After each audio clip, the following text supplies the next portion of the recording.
যুদ্ধের পরে এক একজন দেখা গেল যে সর্বনাশ, কারো 20টা আঘাত, কারো 40টা আঘাত, কারো 60টা আঘাত, কিন্তু কেউ রাসূল সাল্লাল্লাহু আলাইহি সাল্লামকে ছেড়ে যান নাই যে ভালোবাসার সর্বোচ্চটুকু কিভাবে প্রকাশ করতে হয়।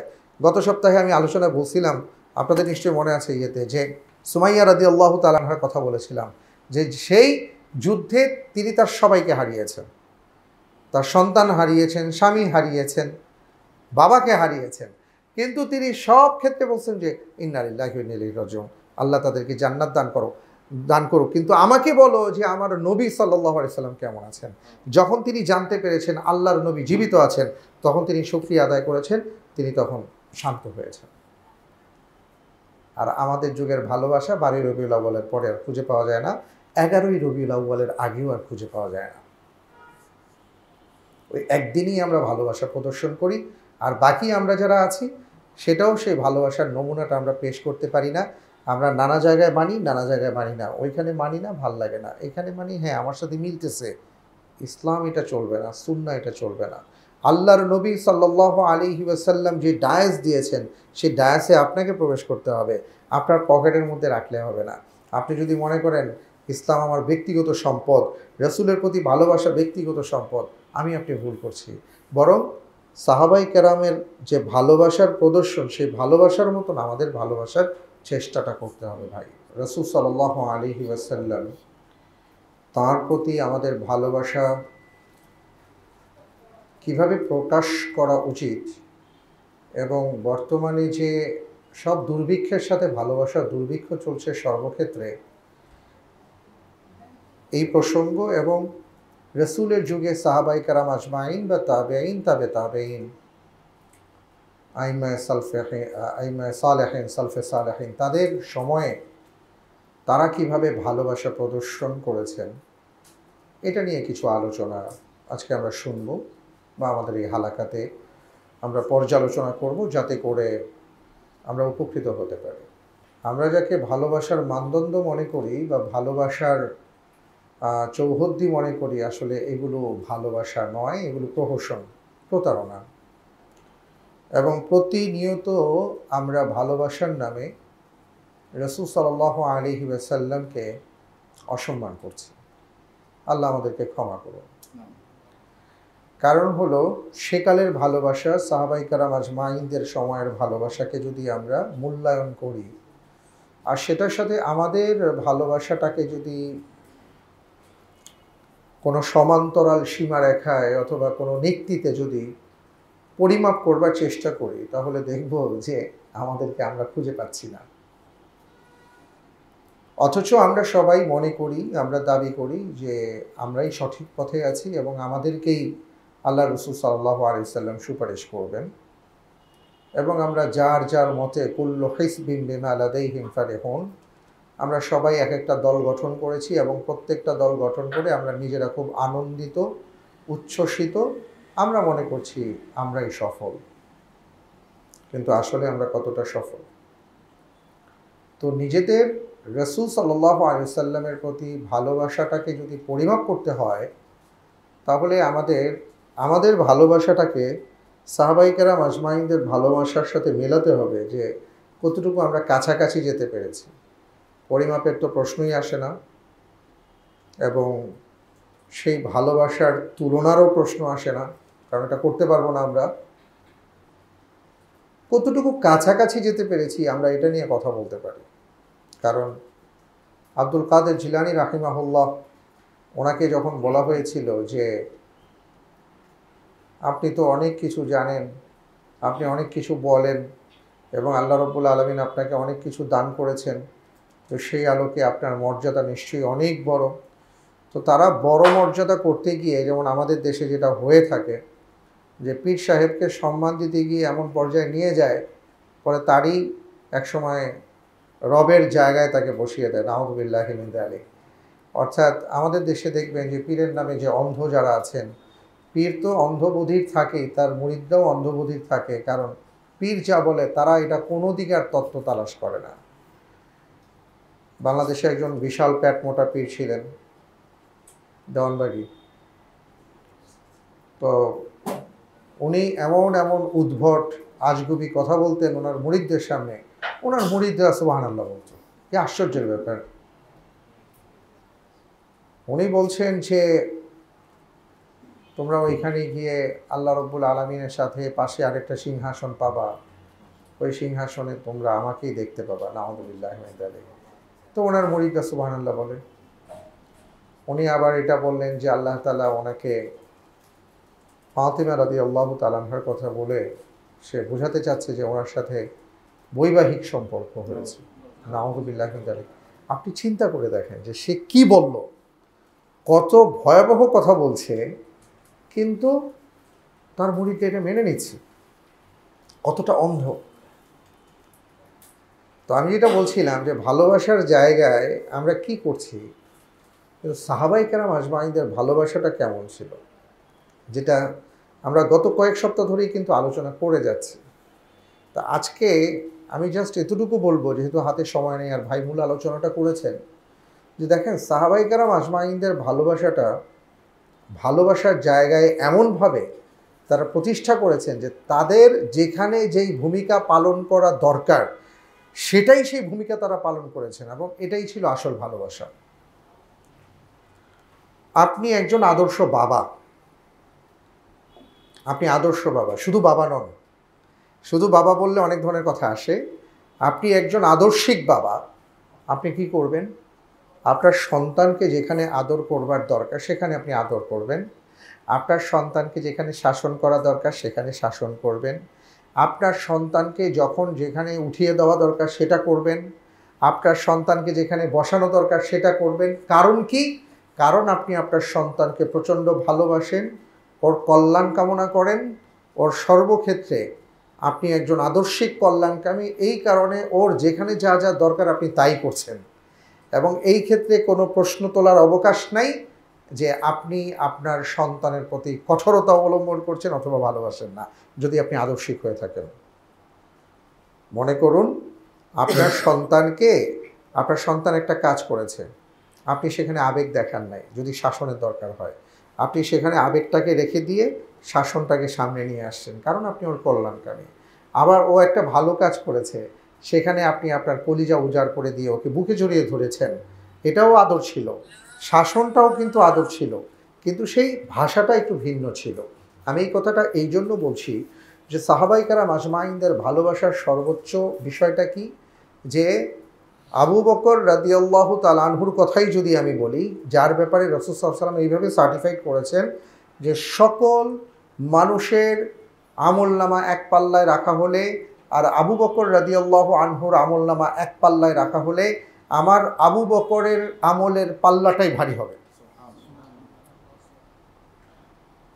শুধু তাই নয়, তিনি বলেছেন যে আজ থেকে সকল দরজা বন্ধ হয়ে গেল, আবু বকরের দরজা খোলা থাকবে। আপনি মর্যাদার জায়গাটা বুঝতে পারছেন, যে বিভিন্ন সাহাবায়ে কেরাম আজমাইন ওনাদের মসজিদে নববীর পাশেই তাদের ঘর বাড়ি ছিল। তো ওনারা ওই দরজা বরাবর ঘর করতেন যাতে করে জাস্ট ঢুকে যাওয়া যায়, মাঝখানে কিছু ফাঁকা জায়গা থাকতো। তো রাসূল সাল্লাল্লাহু আলাইহি ওয়াসাল্লাম আবু বকর রাদিয়াল্লাহু আনহুকে এমন মর্যাদা সম্মানিত করলেন, তিনি বললেন সকল দরজা বন্ধ, আবু বকরের দরজা বরাবর যে গেটটা আছে নববীর ওটা খোলা থাকবে। তিনি বললেন যে আমি অসুস্থ হলে আবু বকর রাদিয়াল্লাহু আনহু তিনি সালাতের ইমামতি করবেন। এমন অনেকগুলো বিষয় আছে। এমনকি এটাও বললেন যে আল্লাহ রাব্বুল আলামিন কোনো নবী রসুলগণকে বন্ধুরূপে গ্রহণ করার অনুমোদন দেন না। যদি বন্ধুরূপে গ্রহণ করার অনুমোদন দিতেন তাহলে আমি আবু বকর রাদিয়াল্লাহু আনহুকে আমার বন্ধু হিসেবে গ্রহণ করতাম, ভাই হিসেবে গ্রহণ করতাম। সুবহানাল্লাহ! আর কি মর্যাদাগুলো কি! কিন্তু আবু বকর রাদিয়াল্লাহু তাআলা আনহু ভালোবাসার সর্বোচ্চ পর্যায়টা কেমন দেখিয়েছেন, উনিও সেটা দেখিয়েছেন।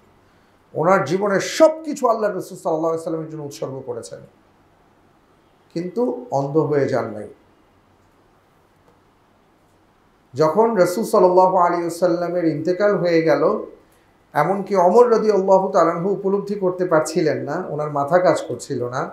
উনি তরবারি হাতে বলছিলেন, যে বলবে আল্লাহর নবী ইন্তেকাল করেছেন আমি তাকে হত্যা করব। কারণ উনি ভাবছিলেন সম্ভবত রাসূল সাল্লাল্লাহু আলাইহি ওয়াসাল্লাম মুসা আলাইহিস সালাতু ওয়াস সালামের মতন আল্লাহ রব্বুল আলমিনের সাথে স্পেশালি কথা বলার জন্য গিয়েছেন, আবার কিছুদিন পর ফিরে আসবেন।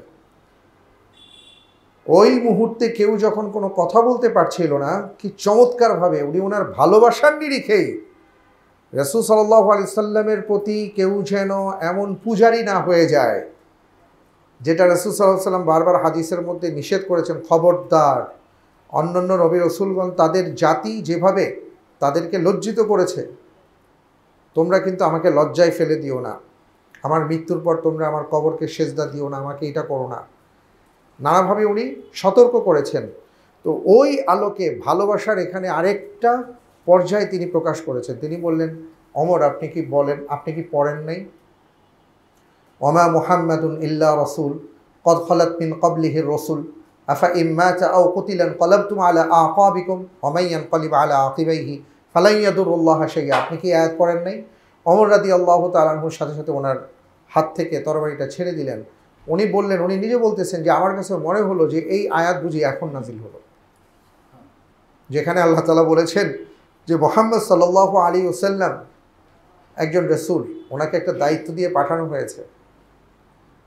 ওনার আগে অসংখ্য নবী রাসূলগণকে পাঠানো হয়েছে। সুতরাং তিনি যদি মৃত্যুবরণ করেন অথবা শহীদ হয়ে যান, তাহলে কি তোমরা তোমাদের আগের ধর্মে ফিরে যাবা? কেউ যদি এই কাজ করে তাহলে সে যেন জেনে নেয় এতে আল্লাহ তাআলার কোনো ক্ষতি হবে না। তো এই আয়াত যখন আবু বকর রাদিয়াল্লাহু আনহু বললেন, তখন ওমর রাদিয়াল্লাহু তাআলা আনহু তিনি হুঁশ ফিরে পেলেন, জানি তাই তো। তো ওনাদের ভালোবাসার পর্যায়টা যেমন ছিল যে আল্লাহর নবী সাল্লাল্লাহু আলাইহি সাল্লাম যখন কোনো কথা বলতেন, যেমন হুদায়বিয়ার সন্ধির পরে কুরাইশ থেকে যে ভদ্রলোক গিয়েছিল, কি আস-সাকাফি নামটা এই মুহূর্তে মনে নাই, যাই হোক, তাকে যখন মক্কার কুরাইশরা জিজ্ঞেস করেছিল কেমন দেখলা, কি অবস্থা দেখলা, উনি বললেন যে আল্লাহর কসম করে বলি ভাই, পৃথিবীর অনেক বাদশার দরবারে আমি গিয়েছি, অনেকের কাছে গিয়েছি, কিন্তু এমন সঙ্গী সাথী, এমন সহচর আমি দেখি নাই। ওনার আশেপাশে এমন কিছু মানুষকে আমি দেখেছি যে মুহাম্মদ সাল্লাল্লাহু আলাইহি সাল্লাম যদি বলেন যে পাহাড় থেকে ঝাঁপ দাও, মুহূর্তে তারা তাই করবে, যদি বলেন যে সাগরে ঝাঁপ দাও, তাই তারা করবেন। এমন সঙ্গী সাথী আমি কোনোদিন দেখি নাই। সুতরাং আমি বুঝতে পারছি তোমরা এই ব্যাপারটাকে মিনিমাইজ করার চেষ্টা করো। তখন মক্কার কাফের আবার তাকে উল্টাপাল্টা বলল, কিন্তু মূল ব্যাপারটা হলো উনি কিন্তু একটা সাক্ষ্য দিলেন যে পৃথিবীর কোথাও এমন দেখি নাই আর কি, এতটা ভালোবাসা যে রাসূল সাল্লাল্লাহু আলাইহি ওয়াসাল্লাম বলেছেন, আপনি বুঝেন আর কি আমাদের ভালোবাসা আর ওনাদের ভালোবাসা যদি বলি, যে ৩১৩ জন সাহাবা বদরের ময়দানে, এখানে কিন্তু শুধু ৩১৩ জন ছিলেন না, ইতিহাস কিন্তু এটা না, আব্দুল্লাহ বিন উবাইয়ের গ্রুপ ছিল। কারণ রাসূল সাল্লাল্লাহু আলাইহি সাল্লামের সাথে একটা চুক্তি ছিল, তাদের সকল ইয়াহুদি গোত্রগুলো যারাই ছিল মদিনাতে, সবার একটা চুক্তি ছিল, মদিনাকে আমরা সবাই মিলে রক্ষা করব। তো সেই চুক্তির অনুপাতে আব্দুল্লাহ বিন উবাই তো আর কি বাহ্যিক সে মুসলমান ছিল, কিন্তু সে তলে তলে মুসলিম ছিল না, এবং সেই ইসলাম এবং সেই সাথে রাসূল সাল্লাল্লাহু আলাইহি সাল্লামের বিরুদ্ধে সবসময় চক্রান্ত পাকাত। তো সে যেহেতু গোত্রের মাঝে তার একটা বিশেষ মর্যাদা সম্মান ছিল, তারও বাহিনী ছিল, সেও কিন্তু এটার সাথে তার বাহিনীকে অ্যাড করেছিল যে হ্যাঁ আমরা আছি, কিন্তু তার ইন্টেনশনটা খুব খারাপ ছিল, সেটা প্ল্যান ওয়াইজ করেছিল। প্ল্যানটা ছিল রাস্তার মাঝখান থেকে আমরা ফিরে আসব, যাতে করে সম্পূর্ণরূপে মুসলমানদের মনোবল ভেঙে যায়। তো এমনিই মাত্র মুসলমানদের এই অবস্থা ছিল, কারো ঘরে খাবার নাই, পানি নাই, তারপরে যুদ্ধাস্ত্র তো দূরের কথা, ঘোড়া নাই, গাধা নাই, হ্যাঁ এমনকি তরবারি পর্যন্ত নাই। যেতে হবে কোথায়? সেই বদরে প্রায় ৭৫ কিলোমিটার মদিনা থেকে। আপনারা এখানে কেউ গিয়েছেন কিনা আমি জানি না। তো ওখানে যাওয়াটা খুব সহজ না। আমরা এখন এসি গাড়িতে গেলেও গাড়ি থেকে বের হওয়ার পরে হাঁসফাঁস করি, তাই না? ঢাকা শহরে তো এই অবস্থা, এসি গাড়ি থেকে বের হলেই আগুনের ঝাপটা গায়ে লাগে, আমরা এসি ছাড়া চলতে পারি না, ঠান্ডা ছাড়া চলতে পারি না। আর এমন ওই 45 থেকে 55 পর্যন্ত ডিগ্রি সেলসিয়াসের মধ্যে ওনারা ৭৫ কিলোমিটার হেঁটে যাওয়া মদিনা থেকে। আর রাস্তা তো এত সুন্দর পিচ ঢালা পথ ছিল না, এমন সমান্তরাল ছিল না, আঁকাবাঁকা পথ, উঁচু নিচু পথ, পাথরের পথ, এগুলো পাড়ি দিয়ে ওনারা গিয়েছেন। কিন্তু কোন বলে গিয়েছেন? একদিকে ঈমান ছিল, আরেকদিকে রাসূলের প্রতি ভালোবাসা ছিল। এবং একজন সাহাবা দ্ব্যর্থহীন কণ্ঠে দাঁড়িয়ে বলেছিলেন, ইয়া রাসূলুল্লাহ, আপনি কখনো ভাববেন না যে আপনি একা আছেন, আমরা আছি আপনার সাথে। আপনি যা বলবেন, আপনি যদি বলেন সমুদ্রে ঝাঁপাতে, আমরা তাই করব, আপনি এটা নিয়ে ভাববেন না।